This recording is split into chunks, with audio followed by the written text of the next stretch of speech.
Immigration has been one of the hottest topics this campaign season, and it's led to some heated exchanges between Pat Toomey and Katie McGinty. I think what we should do is control our border, make sure we control the people who come here legally so that they leave when they're supposed to leave, and we have a way to monitor that.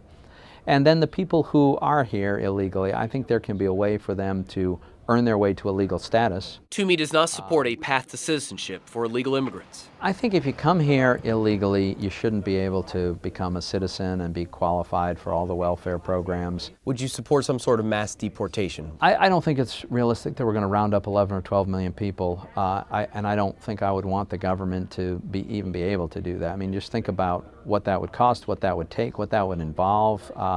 I don't think so. I think we need to take this one step at a time. Start with border security, start with making sure people don't overstay their visas, and then we can move on from there. McGinty does support a path to citizenship with increased border security. I think that our immigration system is broken and that we have to step up and fix it. So you support that some kind of situation where you've got path to citizenship, but you get to the back of the line? Back of the line, and importantly, that as this bill would have done, double our border security.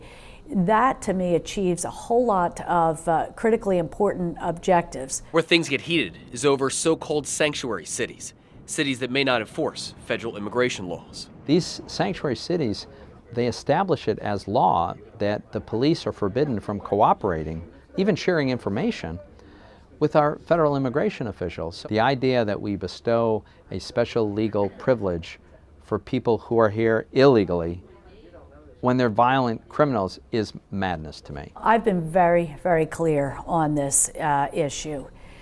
If you're a criminal, whether you're documented or undocumented, we're going to lock you up. Second, law enforcement at local, state, and federal levels need to work together to ensure the safety and security of our communities. For the record, Jerry Gish, News 8. And tomorrow night, our For the Record reports will continue. Jerry will talk with McGinty and Toomey about the economy and trade, and you will be able to see all of Jerry's reports on WGAL.com.